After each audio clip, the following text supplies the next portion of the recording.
Hi hello ನಮಸ್ತೆ welcome back to all in one Kannada guys. ಹೇಗಿದ್ದಾರೆ ಎಲ್ಲರೂ? ಐ ಹೋಪ್ ಎಲ್ಲರೂ ಚೆನ್ನಾಗಿದ್ದಾರೆ ಅಂತ ಭಾವಿಸ್ತಾ ಇವತ್ತಿನ ವೀಡಿಯೋನ ಸ್ಟಾರ್ಟ್ ಮಾಡೋಣ. ಇದು ಈ ವಾರದ ಕೊನೆಯ ಟಾಸ್ಕ್ ಇರುತ್ತೆ. ಇದರಲ್ಲಿ ಆಟ ಆಡೋದಕ್ಕೆ ಯಾರನ್ನು ನಾಮಿನೇಟ್ ಮಾಡ್ತೀರಾ ಅಂತ ರಾಶಿಕಾ ಅವ್ರನ್ನ ಕೇಳಿದರೆ, ರಾಶಿಕಾ ಅವರು ಗಿಲ್ಲಿ ಮತ್ತು ರಘು ಅವರನ್ನು ನಾಮಿನೇಟ್ ಮಾಡ್ತಾರೆ. ಮತ್ತು ಸೇವ್ ಮಾಡೋದಕ್ಕೆ ಧನುಷ್ ಮತ್ತು ರಜತ್ ಅವರನ್ನು ಆಯ್ಕೆ ಮಾಡ್ಕೊತಾರೆ.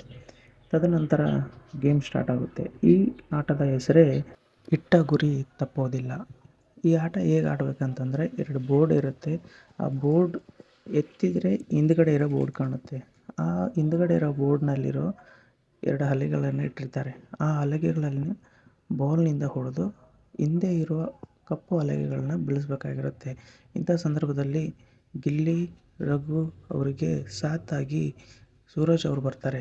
ಅದೇ ರೀತಿಯಾಗಿ ಧನುಷ್ ಮತ್ತು ರಜತ್ ಅವರಿಗೆ ಮಾಳು ಅವರು ಸಾಥಾಗಿ ಬರ್ತಾರೆ. ಯಾಕಂತಂತಂದರೆ ನಾಮಿನೇಟ್ ಆಗಿರತಕ್ಕಂಥ ಇಬ್ಬರನ್ನ ಸಪ್ರೇಟ್ ಮತ್ತು ಸೇವ್ ಆದವ್ರನ್ನ ಇಬ್ಬರು ಅಂತೇಳಿ 2 ಗ್ರೂಪ್ಗಳಾಗಿ ಮಾಡಿರ್ತಾರೆ. ಇದರಲ್ಲಿ ಯಾರು ಗೆಲ್ತಾರೋ ಅವರು ಈ ವಾರ ಸೇವ್ ಆಗ್ತಾರೆ. ಅದೇ ರೀತಿಯಾಗಿ ಆಟ ಶುರುವಾಗುತ್ತೆ. ಉತ್ತಮವಾಗಿ ಆಡ್ತಾ ಇರ್ತಾರೆ ಧನುಷ್ ಅವರು. ಆದರೆ ಎಲ್ಲೋ ಒಂದು ಕಡೆ ತಾವು ಮಾಡಿದ ಎಡವಟ್ಟಿನಿಂದ ಬಾಲ್ಗಳು ನೇರವಾಗಿ ಆ ಬ್ಲ್ಯಾಕ್ ಬೋರ್ಡ್ಗೆ ಬೀಳೋದಿಲ್ಲ. ಇದೇ ಕಾರಣದಿಂದಾಗಿ ಅವರು ಸ್ಲೋ ಆಗ್ತಾರೆ.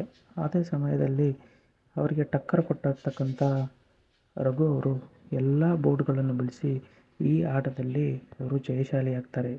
ಮತ್ತು ಬಿಗ್ ಬಾಸ್ ಮತ್ತು ಈ ವಾರದ ಕ್ಯಾಪ್ಟನ್ ಆಗಿರತಕ್ಕಂಥ ರಾಶಿಕಾ ಅವರು ರಘು ಮತ್ತು ಗಿಲ್ಲಿ ಅವರು ಈ ವಾರ ಸೇವ್ ಆಗಿದ್ದಾರೆ ಎಂದು ಘೋಷಣೆ ಮಾಡ್ತಾರೆ.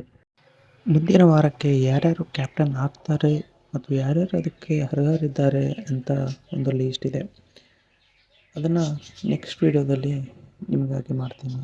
And thank you for watching and keep supporting me.